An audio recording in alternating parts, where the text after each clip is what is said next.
Sometimes you gotta admit when you're wrong, man. You gotta you gotta just own up to your mistakes. Or I don't want to call them mistakes. Sometimes you have an opinion and sometimes your opinion's wrong, and that's exactly what we're going to be doing today in this video. So if you've seen any of my other videos talking about Zelda, I've talked about how it's my favorite franchise of all time. Right up there, that and Sonic, and how, I don't want to say jaded, but how much I was just turned off from Breath of the Wild when it came out, because it was just so drastically different. Everybody was swearing by it, but I was just like, this isn't Ocarina of Time, this isn't Twilight Princess, this isn't, you know, anything that I'm used to. I kept trying over the years to get back into it and I just couldn't. But then the hype for Tears of the Kingdom just drew me in. I was watching so many videos on it when we got the demonstrations, the story, the different elements that they were changing with the game. I decided to go all in for it. So 100 hours later, here we are doing a review, the first review on the channel, and I'm happy it is this one. So ladies and gentlemen, if you're new to the channel, make sure you do hit that subscribe button, leave a like on this video, and let's roll the intro.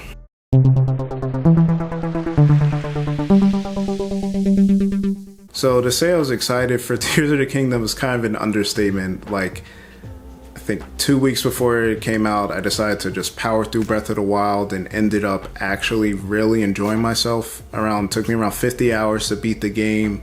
And then, yeah, I kind of grabbed everything for Tears of the Kingdom. I got the Pro controller here, ended up getting the OLED. You can watch those videos. I did unbox these. I even got the special collector's edition, and yeah, they spent a pretty penny on this game. I mean, people was complaining about the $70, but yeah, I spent a pretty penny on it. And, you know, at first, like I said, wasn't a fan of Breath of the Wild, but then the more I kept watching Tears of the Kingdom and the videos and the trailers, and, you know, Nintendo just being so, like, sure that this was going to be worth the wait, worth the delays, worth everything, and seeing what they've added to the game and, you know, the story and everything, I just didn't want to feel left out. It was a little bit of FOMO, I'm not gonna lie, but it was good FOMO. I'm happy I had that fear of missing out. So this review is not gonna have any type of story spoilers for real, anything that hasn't been kind of shown in any videos or trailers by Nintendo or any, you know, publications out there outside the, you know, actual reviews that they've done. I won't include any of that, no story elements. If you don't want to hear any type of like gameplay mechanics, if you've been trying to shy away from any of those videos, then, you know, I am going to talk a little bit about that. But with that out of the way, let's get into the story for the game. So the story starts off, we've seen the trailer back in, it was a teaser back in, I think 2019 or 2020, with Link and Zelda, you know, walking down under the Hyrule Castle and then them getting separated. And that's pretty much how this whole game goes. If you watch the trailer, you know, she says, Link, you have to find me. So I mean, typical Zelda / Mario stuff, gotta save the princess and find her and everything. But what was really cool about this game with the story was, you know, I was really interested to see how they would change, you know, you returning back to technically the same exact location of the previous game. You know, Zelda doesn't do a lot of sequels. You had Majora's Mask where you were at Termina instead of Hyrule. I guess A Link Between Worlds, you did kind of go back to Hyrule and Lorule, but there were some changes there. But Breath of the Wild literally, or Tears of the Kingdom literally is the exact same map with different additions to it. You know, some time has passed, and then of course you have, you know, the Sky Islands and then the depths underneath. So as big as the map was in Breath of the Wild, they just expanded it in ways that people probably never thought, made it different ways to interact. You know, there are different story elements for people that have played Breath of the Wild where you're interacting with certain characters and they'll say, oh, Link, you know, it's happy to see you. I also thought it was weird when I was playing Breath of the Wild and you couldn't choose a name, but they did want to keep that with the story, so you do go by Link, everybody calls you Link. And yeah, you're pretty much trying to get back, find Zelda, go through getting these different abilities from the beginning to kind of traverse the, you know, the world. There's been a lot of that. You see a little bit of it in Breath of the Wild, a little bit of that like gloom and like corruption or calamity or whatever they're calling it, and that's kind of spread around throughout, you know, throughout the Hyrule. And it's kind of cool how they tie that in with the story, with what actually happens in the game, in the mechanics. So with all this corruption going on around the world, you also see like a lot of weapons are decaying, and then that leads to, you know, the different abilities that you're going to do, like fuse and things like that. Learning about different races, the ancient Zonai and things like that. So again, I'm not going to give too many spoilers on the story, but that's pretty much where it's at. You know, the whole world is kind of rebuilding. Some time has passed, and then you kind of see how that's affecting everything and how that's going to affect the gameplay. So speaking about gameplay, let's get into, you know, the kind of the controls, the mechanics, you know, all the new things that they added into Tears of the Kingdom. So I will say this: if you did not play Breath of the Wild and you wanted to play Tears of the Kingdom, I'd highly recommend playing Breath of the Wild first, or not playing it at all. Because to be honest, if you play Tears of the Kingdom first, you play Breath of the Wild, you're gonna be all confused. It's gonna feel like very empty, like a beta version of Tears of the Kingdom. They just added so many different ways to interact with the environment that, you know, Breath of the Wild just didn't. So your basic controls, you have your, you know, we've seen this in the trailer, you have your 4 abilities. You have Ascend, which lets you kind of just jump through solid objects depending on how high it is above you. As long as, you know, if you're under it and like a cave or a building just expands super tall, you'll jump all the way up to the top. So you got Ascend, you got Ultra Hand, which you'll be using the most, which is how you stick items together and make your different contraptions and things like that. You got Fuse, where you can fuse your, you know, your sword or any type of weapon to another weapon or another element and give it some different, you know, characteristics and status to it. And then you also have Recall, which is, you know, an object moves and then you use Recall to bring it back around. You can use that to solve puzzles, like putting the item back where it was and hopping on it, as we saw, you know, Al Numa doing in a demonstration where a rock fell from, you know, the sky. He hopped on it, hit the recall, and then went right back up and was able to go to a sky island and then do some discovering there. Now, when it comes to fusing and all these other mechanics and Ultra Hand and all these things like that, specifically Fuse, there's a lot of different characteristics to this stuff. So back in Breath of the Wild, when you were cooking, there were certain items that did things like, you know, heat resistance or make you climb better stamina, things like that. And some of that comes into play when it comes to Fuse. So they did a good job in the menus where you can actually sort by either effect, status, how much strength it has if you add it to, let's say, your bow and arrow. So we did see in a demonstration you could do items like the Keese Eye, throw that on an arrow and it'll be like a homing attack. But there are also elementals things to that. So if you get a fire Keese Eye, you can shoot it, it'll be a homing attack and light the enemy on fire. Same thing with electric Keese Eye, or a Keese Wing shoots the arrow further, things like that. You can actually attach like rare metals, like I wouldn't recommend this, but you could attach, you know, amber or rubies or anything like that to an arrow and shoot that too. I wouldn't recommend that. If you are going to use those, I would either just sell them or attach it to a weapon so you could get more use out of it. But, you know, it really opens up a whole different dynamic to the game. The other addition to this game is the Zonai devices, which you saw in the trailer, if you did see it, or the demonstration, where you can attach, you know, fans and flamethrowers and things like that onto these devices and use them to traverse the world. And you'll be able to actually, this isn't a spoiler, it's just part of the game, but you'll be able to have a portable version of a lot of those things, which you can use to either traverse, solve puzzles. Listen, there's some shrines where you can just bypass the entire shrine, just, you know, attach a rocket to your shield and paraglide over it, like, if you want to. So it's all up to your discretion. Like, Nintendo really took the, hey, this is how we create the game, and then put it in the player's hands, and like, it's really appreciated. The other part of the gameplay that I want to talk about is just the exploration. So I talked about returning back to, you know, Hyrule, and there are some differences, but then we also saw, you know, there's the Sky Islands, and then there's also what's called the depths underneath, and each of these areas are very different. So you need to be, you know, prepared how you play around in these areas, how you explore and things like that. You know, Hyrule is, you know, it's Hyrule. There's enemies running around, different, you know, bokoblin little layers and things like that. But then there's also, you know, the Sky Islands, which you can go around. Some have shrines, some have just, you know, different armor or, you know, things to find in these treasure chests. Like, there's a lot to explore up there. There are some enemies, but it's not super, like there's no NPCs up there, obviously. And then you have the depths, which is a whole nother ball game. Like you want to pack a lunch. Like, I know that's a saying, but you literally want to pack a lot of different types of food and statuses. It's dark down there. There's a lot of gloom around there. There's a lot going on in the depths. There's also a lot of things to find, and you know, again, not trying to spoil anything, but if you're going to explore, I think the depths and, you know, Hyrule, things like that, is you're going to spend a lot of time doing that. That's what I spend most of my time doing.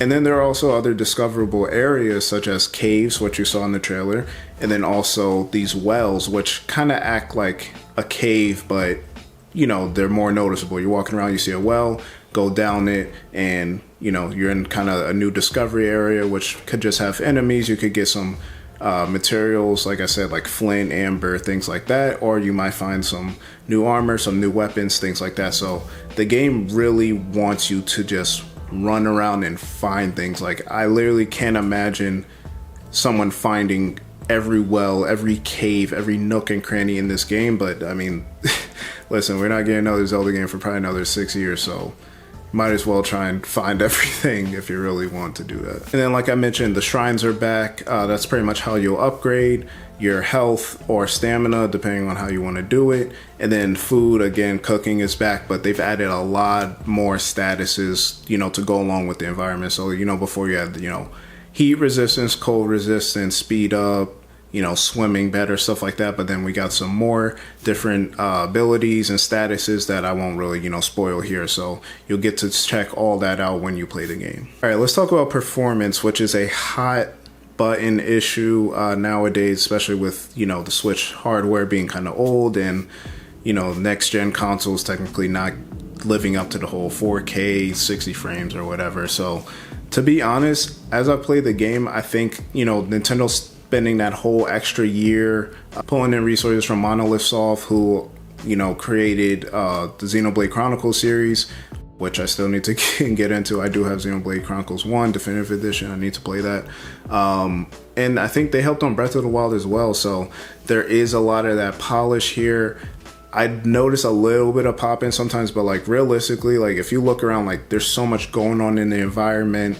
There might be something happening way far away. You turn around, you run away a little bit, you turn around, and like that event is still happening. Like, they did a really good job. I know a lot of people say, you know, sometimes the game slows down or chugs when there's a lot of stuff happening on screen. I didn't really notice that, to be honest. Whenever I saw any type of choppiness or slowdown would be at the most random times. Like, it would be like me paragliding into an area or something, and there might be like, it won't even be a lot of anything. I don't know if it's like the screen trying to render where I'm at or anything, but I didn't have a lot of issues with, like, maybe I wasn't doing enough. Like, I think, you know, the game gives you a lot of options. I think some people are trying to do everything, which you don't have to do. Like, there's certain things I didn't do in the game at all, or didn't do a lot. Like, I wasn't really using Ultra Hand and all this stuff, or like crafting while in battle, while this is blowing up, and like, I pretty much go in prepared with everything and keep it going. So performance, you know, 30 frames per second, and honestly, you don't notice it, especially with the art style.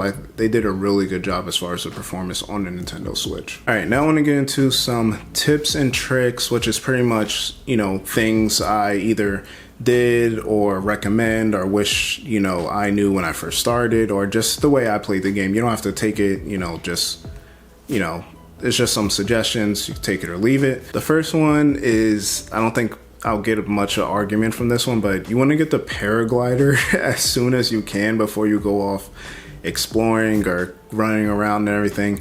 It just makes everything easier. Like, you can kind of go off further after you jump off a cliff. You don't have to use, you know, your stamina's kind of low in the beginning of the game.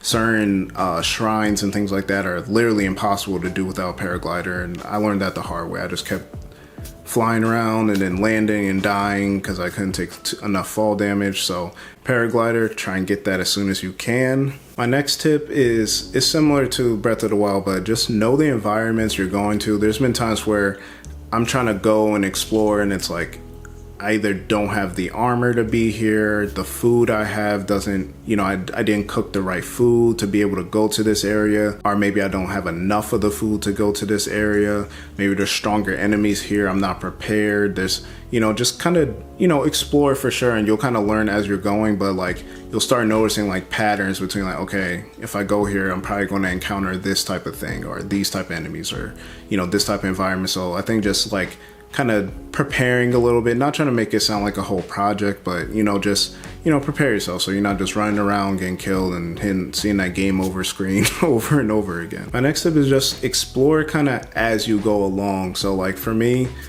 pretty much what I did in Breath of the Wild is you want to clear or get the map as full as possible. So those towers that you had, same thing in Breath of the Wild, that kind of show you and reveal more of the map. You want to do as many of those as you're going along as possible, just because it's very hard to try and traverse as big as this game is and kind of not know where you're at or not be able to have certain indications on the map and stuff like that. So I'd say, try and get the map as revealed as possible, and then as you're going along, be like, oh, there's a shrine over there. Okay, I'm gonna hit that or mark that, go do whatever you're doing and keep it moving. The more you do that, the easier it's gonna be throughout the game. If you try and rush through, we know what the shrines are for. You get the health, get the, get your stamina up, pretty much like you kind of have to do it, for lack of better words, unless you're going to, again, see that game over screen over and over again. So I definitely recommend, if you see a cave or something, whether you want to come back to or not, mark it on the map or just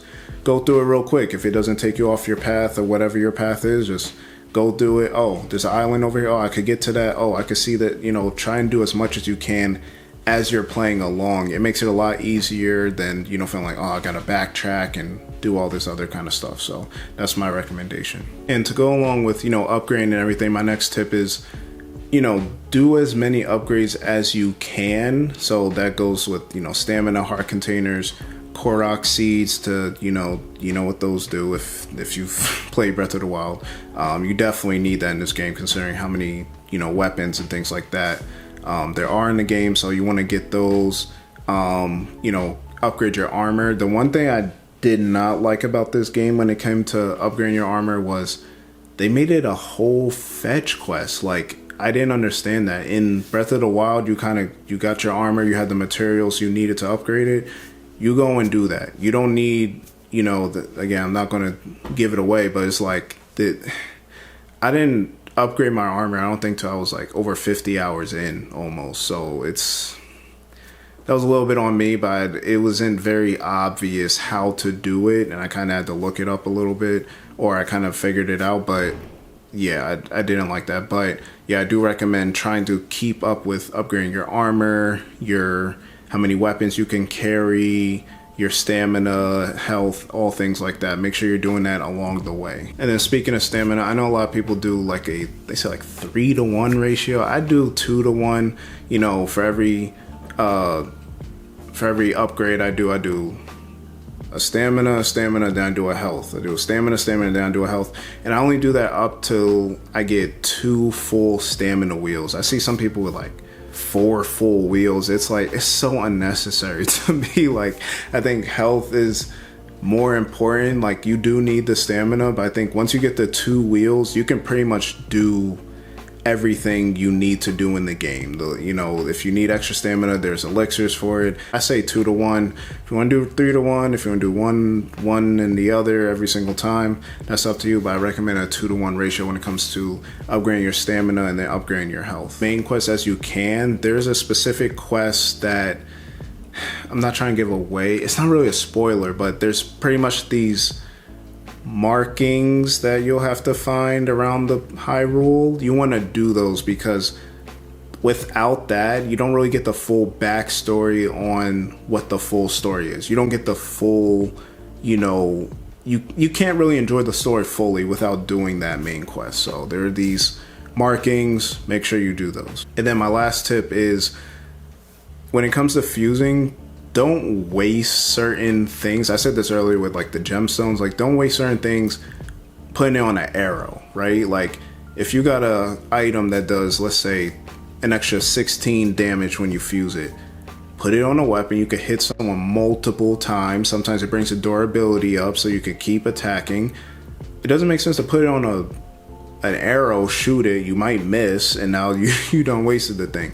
Unless it's one of those items that, you know, break super easily when you put it on a item or a weapon anyway, then it doesn't matter if you shoot it. But that's my recommendation on that. Make sure you kind of, you know, sift through, does it make sense to attach this to an arrow? Should I put it on a weapon? Can I find some other use for it? You know, you don't want to just attach everything to an arrow and just start chewing them off like like they're worthless. You know what I mean? You kind of just gotta, you know, weigh the pros and cons. Like, how often do I see this item? How strong is it? Is it worth it? Things like that. Now let's talk about the lasting appeal of the game. So I don't know how, but I clocked in just about 100 hours in this game. And like I said, I was just doing so much exploring, so much of everything else without doing the main story. Like the main quest or whatever, I did like one part of that, like 25% of that, and I was like almost 60 hours in. Like, that's how much there is. Like, I didn't even know there was so much I didn't do. Like, when I finished the game, I went through and I looked. So I said I did 16 out of the 23 main quests and I beat the game. So there are certain quests that don't even pop up on the screen until you actually discover it, you know, going around talking to people, exploring and getting things like that. Then I only did 21 out of 60 side adventures. Granted, I still don't know what's the difference between a side adventure and a side quest. But anyway, I did 21 out of 60 of those. 2 out of 31 shrine quests. And then only 10 out of 139 side quests. And mind you, I also only did about, I don't say only, I think I did like 80 something. I think it was 84 shrines. Like, for me to finish with 100 hours and I only did another less than 1% of side quests, like, just shows how much there is in this game. Like, if you really are into playing it, then you're gonna be playing for a long time. And then we're gonna wrap it up with some pros and cons and then the final score and, you know, why I give it that. So, you know, some pros, like I said, this game does so much more than any other game with the size and scope of the game, the mechanics, the story. The thing I didn't like, though, as far as the story goes, like, again, I know people complain about the whole, like, not having regular temples. I do like original temples and dungeons that, you know, you get the new item, you can go through it, and it's methodical and stuff. They do have something like that, but I'll be honest, it's very similar to the Divine Beast from Breath of the Wild. It's better than Divine Beast, but again, I understand why they did it like that. Just, you would have to change the way the game flows, and the way the game flows now, and with the new mechanics, and do everything however order you want, and the openness, it wouldn't work with a traditional dungeon. So I'm not too mad at that, but I still want to throw that in a con. Another con I wanted to throw in there, and it's kind of small, but just when it comes to fusing and, like, you know, jumping between, you know, your bow and arrow, your sword, your shield menu, like, it gets a little, like, I don't know, it's just not smooth at all. Or, like, if you just want to throw an item instead of fusing it to an arrow, you gotta, like, almost throw your weapon first, and then you might have your bow and arrow out, and then it's just, I don't know. The way that works, they could have made that a little bit smoother. But I do like I said earlier in the video, how you can sort by, you know, type or strength or set or whatever you want to do with that. So, but, you know, overall, the pros heavily outweigh the cons with, like I said, the story mechanics, you know, size and scope, style, performance, just, you know, that feeling you get when you play in the game, like, you're so heavily invested. Like, I played this game every day for the last month that it's been out, and I couldn't be more happy with it. So I think it's kind of obvious, but I am giving it a 10 out of 10. It has a 96 on Metacritic, but I'm giving it a 10 out of 10. Most people gave it a 10 out of 10. I think there was like 2 people that didn't give it a 10 out of 10 on Metacritic or whatever. So yeah, where do I rank it in the Zelda franchise? It is number 1, man.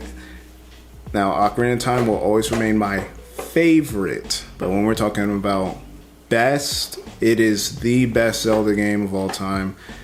Arguably, if not definitively, the best video game of all time. Like, it has everything that when you think of game, like, just take someone who's not even a Zelda fan in and just play the game.